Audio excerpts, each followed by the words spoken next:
Bueno, ya tenemos en nuestro estudio al especialista tributario John Arias, con quien vamos a hablar acerca del ámbito económico. John, ¿cómo está? Buenas tardes. Buenas tardes, Suelen, ¿cómo le va? Mucho gusto, encantado. Muy bien, gracias, gracias. Bueno, el día de ayer el presidente, muy por la noche, porque casi que nos levantamos con la noticia, el presidente Daniel Noboa remitió la Ley Orgánica de Eficiencia Económica y Generación de Empleo, ¿no? Ha advertido algunos puntos, pero me gustaría más bien que de manera general usted nos pudiese decir cómo mira este proyecto de ley, qué tan beneficioso, qué tan nocivo podría ser para los ecuatorianos. Sí, muchas gracias pues por la invitación, Suelen. Voy a tocar, creo, los temas más importantes, primero para la ciudadanía de manera general y luego, pues, de manera particular de quienes pueden ser los afectados o beneficiados un poco de este proyecto. Creo que inicialmente, y la preocupación de todo ciudadano se basaba en saber si van a tocar algo su bolsillo. Ese ha sido y siempre ha sido uno de los principales intereses y problemas que se dan cuando existen reformas tributarias, porque hay una suerte de incertidumbre al respecto, ¿no? En este caso en particular no ha existido un cambio respecto a, por ejemplo, la tabla progresiva de impuesto a la renta que podría generar un gasto adicional a las personas naturales, pues como sí sucedió en noviembre de 2021 cuando se hizo la reforma tributaria en el gobierno de Guillermo Lasso. Sin embargo, sí ha existido temas muy en particular que afecta de manera directa al flujo de ciertos contribuyentes. Y creo que es el principal tema que quisiera tratar el día de hoy para que un poco entendamos el contexto, ¿no? Hay un artículo que establece la autorretención de los grandes contribuyentes. Básicamente, ¿qué es lo que dice el artículo? Que los grandes contribuyentes, siempre y cuando no estén dentro de ciertas exenciones que ha establecido la norma, que básicamente si le venden al Estado o si tienen un régimen especial, como puede ser el sector del banano, por ejemplo, todos los grandes contribuyentes, que es un catastro que tiene el Servicio de Rentas Internas en su sistema, que está constituido por los 500 grandes contribuyentes, son contribuyentes que en términos generales, en cifras redondas, podría decir que contribuyen al menos en ingresos a 75.000 millones de dólares de ingresos de todos estos 500 contribuyentes. Y esa autorretención lo que determina es lo siguiente. Discúlpeme, quiero hacer un paréntesis antes de que pueda seguir. Estos grandes contribuyentes, ¿estamos hablando de los grandes deudores históricos que hemos tenido o digamos los grandes contribuyentes de las personas que pues anualmente tienen que pagar sus impuestos, pero son impuestos o son sumas realmente grandes? ¿Exactamente de qué estamos hablando? Sí, el SRI determina o considera a los grandes contribuyentes como los grandes pagadores de impuestos a nivel nacional. Es decir, compañías como La Favorita, como Banco Pichincha, como Conocel, como El Rosado, todas estas compañías que son las que más tienen ingresos a nivel nacional de manera anual. Ellos hacen un catastro y determinan cuáles son las compañías que son consideradas como grandes contribuyentes y aquí existe un catastro del SRI donde hay 500 empresas. Entonces, sobre esas 500 empresas en específico, esta reforma establece que están en la obligación de pagar un impuesto mensual del 3% de todo lo que vendan. ¿Qué quiere decir esto? Básicamente que, por ejemplo, vamos al caso en particular del Rosado. Si el Rosado vende 1.188 millones de dólares anuales, lo que significa 35 millones de dólares mensuales, sobre esos 35 millones tiene que hacer una autorretención, es decir, tiene que pagar un impuesto del 3% directo sobre sus ingresos, que en este caso particular va a generar un aproximado de 9 millones de dólares mensuales. Ahora, esa es una diferencia importante porque lo que pasa hoy en día, por ejemplo, en compañías como El Rosado, como La Favorita, que le venden al consumidor final, es decir, le venden a los ciudadanos, nadie le retiene. Entonces, uno va al Supermax y uno va al comisariato y paga lo que sale la factura, ¿no? Y no retiene, porque normalmente no le venden a compañías, sino le venden al ciudadano común. Entonces nadie le hace una retención, le pagan el 100% del valor. Ahora, por esta obligación de la autorretención, en vez de recibir todo esto, van a tener que pagar, en ese caso en particular, haciendo un aproximado 9 millones de dólares mensuales, lo que para el Estado podría significar en un aproximado que hemos analizado nosotros, un aproximado de 188 millones de dólares mensuales adicionales del flujo. Esto es un anticipo de impuesto a la renta. ¿Qué significa que es un anticipo? que el Estado va a recibir todo este dinero, pero al final del ejercicio económico 2024, cada compañía va a tener unos resultados determinados en función de su ejercicio económico. Entonces, digamos que el Rosado mañana tiene unos resultados que le obligan a pagar un impuesto a la renta de 30 millones de dólares, pero resulta que por los 9 millones de dólares que pagó, por 12, termina pagando un aproximado de 100 millones de dólares de anticipo. Entonces, ¿qué va a pasar? Que va a tener que ir al SRI y decirle, oiga, tenía que pagar 20 y pagué 100, devuélvame esos 80 de más. Pero eso recién se va a dar cuando se acabe el ejercicio económico, es decir, en el año 2025, cuando hagan su declaración de impuesto a la renta, van a presentar su trámite y aproximadamente en el mes de septiembre, octubre, van a poder recuperar esa plata. Obviamente ya estamos hablando del 2025 con un cambio de gobierno, ya no va a ser un problema de este gobierno con esa devolución que se daría en el año 2025 en esta fecha. Entonces, eso es un tema importante porque a mi apreciación estarían utilizando a los grandes contribuyentes para poder cubrir este flujo que evidentemente va a hacer falta en el siguiente año y en el último mes para poder cubrir este déficit de flujo, que no es lo mismo un déficit fiscal. El déficit fiscal sí lo están proponiendo que probablemente lo cubran con otro de los artículos que están mencionando en la reforma, que es la amnistía tributaria. Ya sabemos y conocemos que han existido varias amnistías tributarias donde perdonan a los contribuyentes con estos intereses y estos recargos para que puedan acercarse y pagar de contado o pagar con facilidades de pago para poder evitar estos intereses. Y eso efectivamente ha generado una recaudación importante en los últimos años y se estima que vayan a ser una recaudación de 900 millones, que eso sí va a afectar directamente al déficit y va a utilizarse para poder netear, pero para efectos de flujo creo que el enfoque está direccionado hacia lo que quieren cobrarle a los grandes contribuyentes, porque si nos damos cuenta, toda la reforma no hay un incremento de impuestos, no hay un impuesto al patrimonio, como se ha dado en otros casos, donde tienen fines recaudatorios, tampoco hay un aumento del IVA, como se pudo haber estado hablando en algún momento. Entonces, no hay un cambio drástico que se vea realmente en la norma, pero creo que la afectación a nivel de flujo está en este tema en particular de los grandes contribuyentes y a su vez una recaudación que se pueda dar a través de las remisiones tributarias. Eso creo que son los dos aspectos importantes que van a tener un impacto en la economía de manera directa y en el corto plazo. Ahora, hablemos un poquito de la disposición transitoria primera. Se habla desde distintos frentes que esto se trataría de algo como una remisión tributaria, perdonar intereses o multas o recargos. Hay algunas empresas que estarían con problema, digamos, con obligaciones tributarias pendientes con el SRI. ¿Qué pasa con este tema? Bueno, es lo que mencionaba, ¿no? Recordemos que ya han existido esta remisión de intereses y recargos, han existido anteriormente.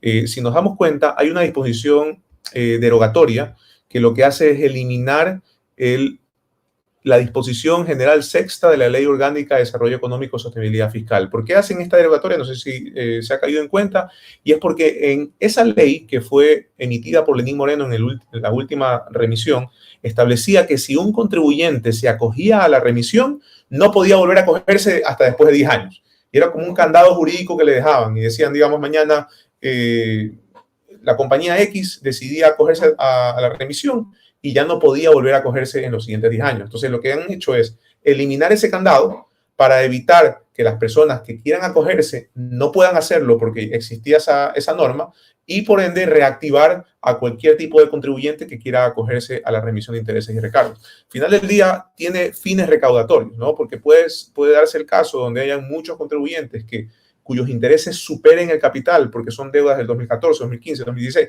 y ya por el hecho de todo el paso del tiempo, los intereses han duplicado la deuda. Y eso, pues, al final del día, termina siendo con fines recaudatorios y, pues, sirve definitivamente para cubrir estos déficits fiscales. Uh-huh. Ahora, también tenemos la exoneración por 10 años del impuesto a la renta para las nuevas inversiones productivas. ¿De qué se trata este tema?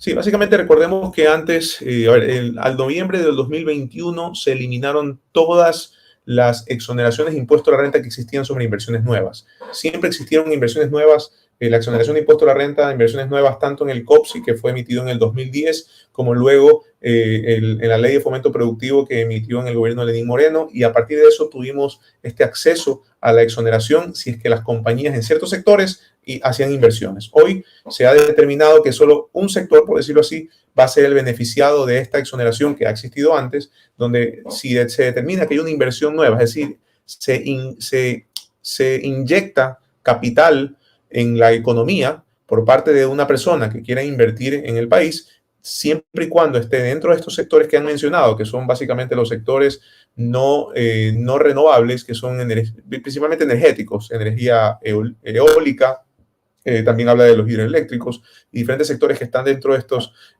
no renovables, serían los únicos beneficiados de esta exoneración de impuesto de renta por 10 años, que, como sabemos, antes ya existía, fue eliminado en noviembre de 2021 por el gobierno de Guillermo Lasso, pero ahora la están retomando. De hecho, fue una de las propuestas de campaña del presidente Daniel Noboa, donde él habló sobre este tema de la exoneración en función de inversiones nuevas, pero el enfoque ha sido exclusivamente sobre este tipo de sector, ¿no?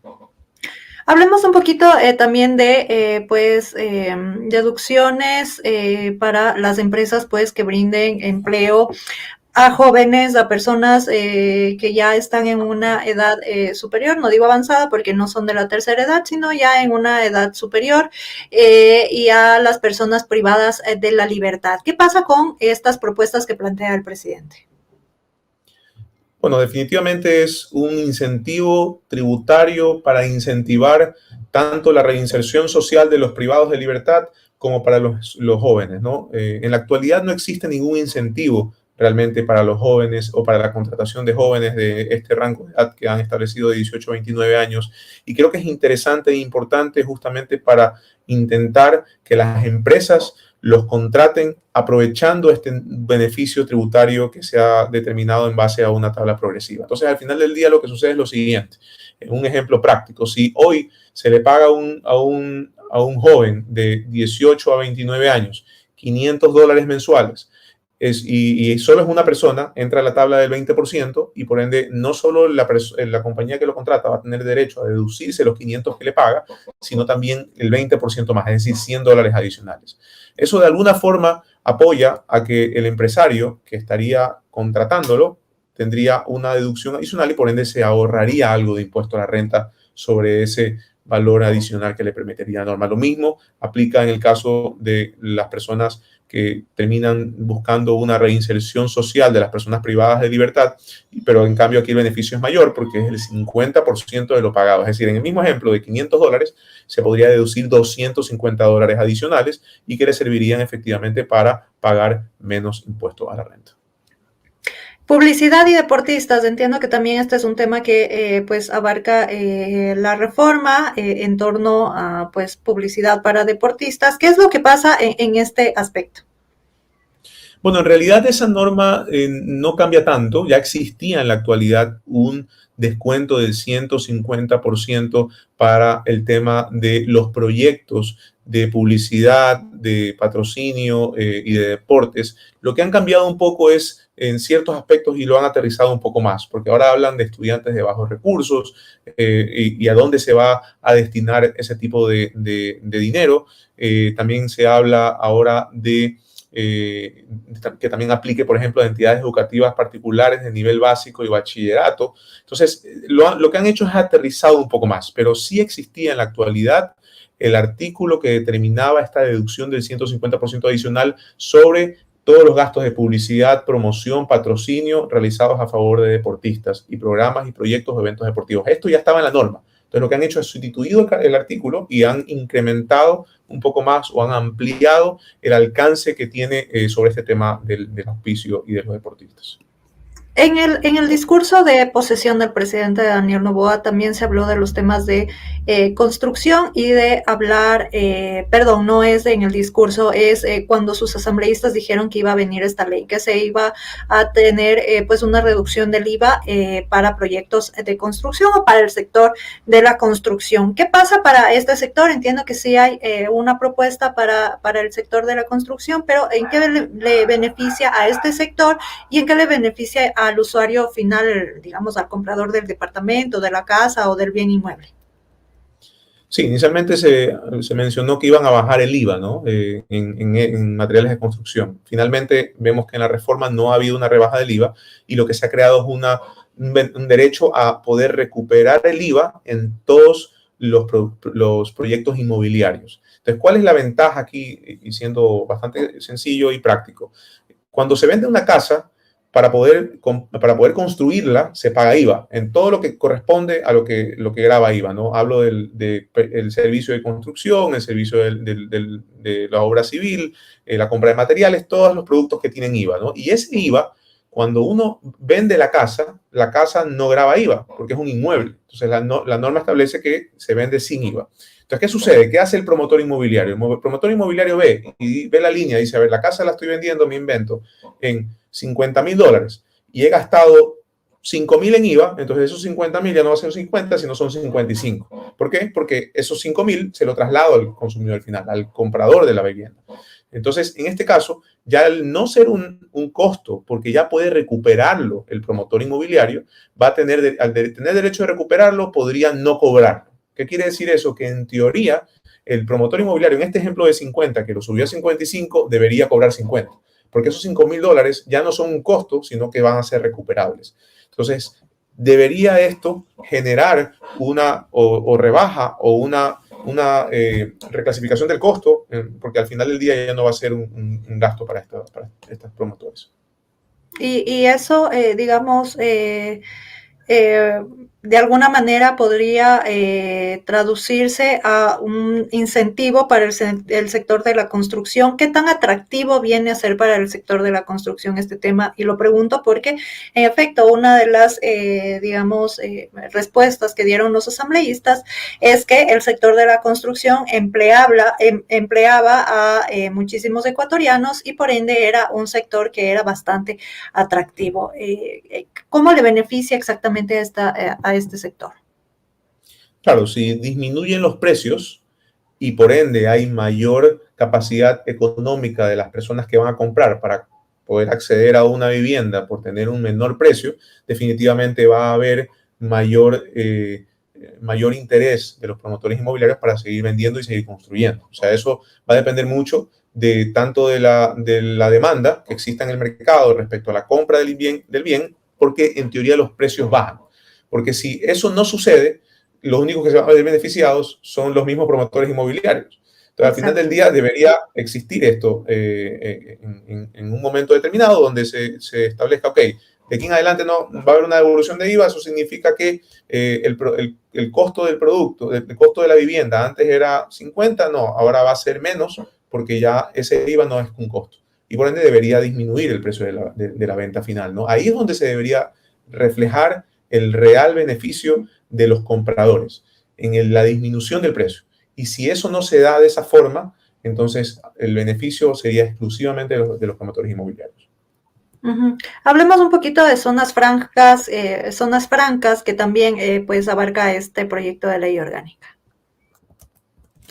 Sí, bueno, las zonas francas están siendo bastante específicos. Recordemos que el gobierno de Guillermo Lasso quiso presentar una reforma, la cual fue denegada, ya que no cumplía con los parámetros de considerarse como un proyecto económico urgente dentro del periodo que fue disuelta la Asamblea. Así que lo que han hecho realmente es escoger algunos artículos que constaban dentro de ese proyecto y los han incluido dentro de esta reforma. Básicamente lo más importante para poder un poco hablar sobre el tema es la exoneración de impuesto a la renta que se ha hecho sobre este espacio en particular considerado como zona franca. Entonces, en la actualidad ya no existen exoneraciones de impuesto a la renta, es decir, todos ingresos son gravables, excepto en el caso número 1 que mencioné, que han creado esta exoneración por 10 años de este sector en particular. Y también existiría esta exoneración de impuesto a la renta, primero por 5 años, que no pagaría impuesto a la renta. Han establecido una tarifa de 0% sobre las zonas francas que se constituyan y se declaren como usuarios, operadores o usuarios de la zona franca por los primeros 5 años, y luego de eso, a partir del año 6, hasta que dure esta declaratoria de zona franca, estarían pagando el 15%. Entonces, igual habría una reducción de lo que hoy pagamos el 25 versus el 15, y por los primeros 5 años estarían pagando 0 de impuesto a la renta. Entonces, lo que se busca de alguna forma es incentivar espacios físicos donde pueda haber estas producciones, por ejemplo, estas transformaciones de productos, para que ahí se pueda generar esta exoneración de impuesto a la renta y por ende verse beneficiados los que hagan este tipo de inversiones en espacios determinados por el país como zonas francas. Ahora, ya teniendo todo este panorama, creo que de las ideas fuertes que tiene el proyecto de ley, no sé si existe alguna otra propuesta fuerte que también esté planteando el presidente. Bueno, creo que hemos tocado realmente las más importantes, ¿sí? Son básicamente las más importantes que nosotros hayamos identificado y de manera general, como dije al inicio de mi entrevista, no le están tocando el bolsillo a la clase media ni a la clase baja y creo que es un tema muy importante para efectos de lo que dice este gobierno en esta nueva reforma. Ahora, Daniel Noboa, pues digamos en este 2023 tiene poco más de un mes de gobierno. En 2025 tendrá menos de medio año porque el 24 de mayo tendrá que sucederle nueva presidenta. Es decir, el único año que digamos de alguna manera va a tenerlo completo será 2024. ¿Cuáles son las posibilidades para que todo esto se apruebe en la Asamblea Nacional de tal manera que entre en vigencia para 2024, que será en realidad el año duro del presidente?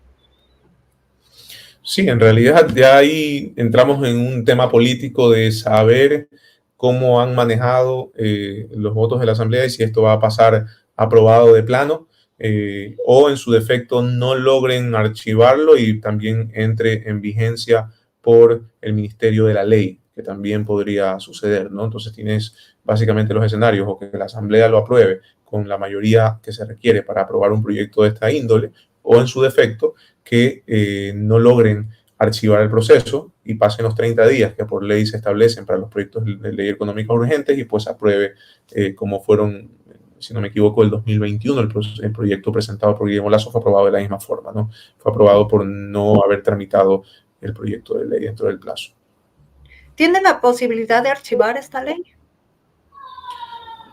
Eso va a depender principalmente de la cantidad de votos que estén en contra de la ley, ¿no? Entiendo, pues, como se ha visto en las conformaciones de las comisiones, que hay alguna suerte de apoyo formal por parte de la Asamblea Nacional. Hemos visto que las dos comisiones que están relacionadas al temas económicos son lideradas por personas de ADN, por ende, muy posible, pues, que de alguna forma esto nos da un fiel reflejo de que haya alguna suerte de positivismo respecto a la reforma que se ha presentado.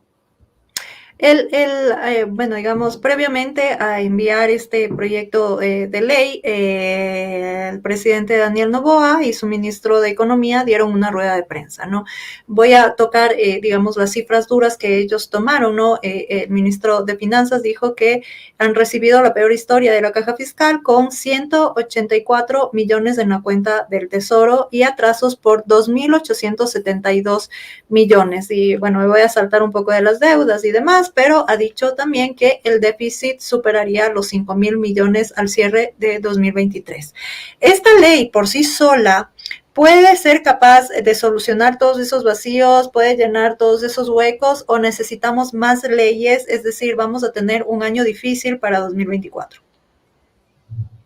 Definitivamente no va a ser un año fácil con todas las proyecciones que ya ha determinado el ministro de Economía. Creo que están poniendo un parche importante, apalancándose los grandes contribuyentes para cubrir con estos 2.000 millones que le menciono, que va a ser una autorretención, a su vez esperando que exista una recaudación importante con estos 900 millones que estiman recaudar de la remisión de impuestos. Y pues con esos dos componentes, probablemente más que exista de alguna forma una inversión extranjera o inversión en el Ecuador, buscando el incremento de la economía del país, pues probablemente sean medidas que sirvan para aminorar este espacio fiscal que hoy ha determinado el ministro de Economía y el presidente, pues que le han entregado el gobierno de esta forma, ¿no? Creo que son parches importantes que no van a determinar una salida concluyente, pero al menos algo se está haciendo, ¿no? Definitivamente. ¿Estamos al frente de un país empobrecido, tal como lo dijo el ministro, John? Sería, creo que, bastante acelerado decirlo de esa forma, pero definitivamente los primeros meses de gobierno van a ser fundamentales para poder demostrarle al exterior cuáles son las intenciones reales de este nuevo gobierno y si tiene realmente un norte de hacer las cosas de la mejor forma, y que eso, yo como todos los ecuatorianos esperamos que sea así.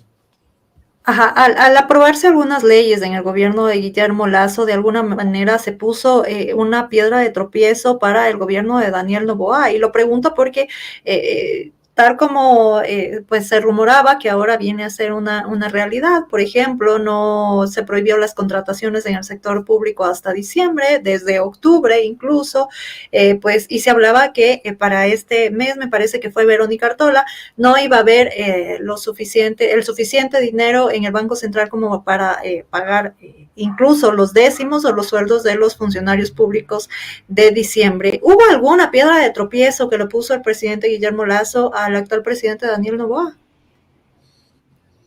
No creo que haya habido algo, digamos, doloso o a propósito al final del día, ¿no? Estos casos en particular que usted menciona respecto a las contrataciones públicas son contrataciones que requieren de procesos internos y que no llevan un mes o 2 meses, que llevan mucho tiempo y que está basado en cumplimiento de presupuestos. Entonces, no creo que por ahí realmente haya sido un problema, ¿no? Recordemos que la economía se se alimenta de varias fuentes, ¿no? Tanto de la fuente del petróleo, tanto de la fuente impositiva, y probablemente hay que identificar cuál de esas es la que falló respecto al presupuesto que se determinó al comienzo del año, y eso debe ser el hueco que de una u otra forma ha fallado para que hoy en la transición se determine que hay un déficit tan grande como no fue previsto por la anterior administración y tampoco fue expuesto, ¿no? Porque la administración saliente pues dijo otra cosa distinta a la que hoy está manifestando el ministro de Economía. Uh-huh.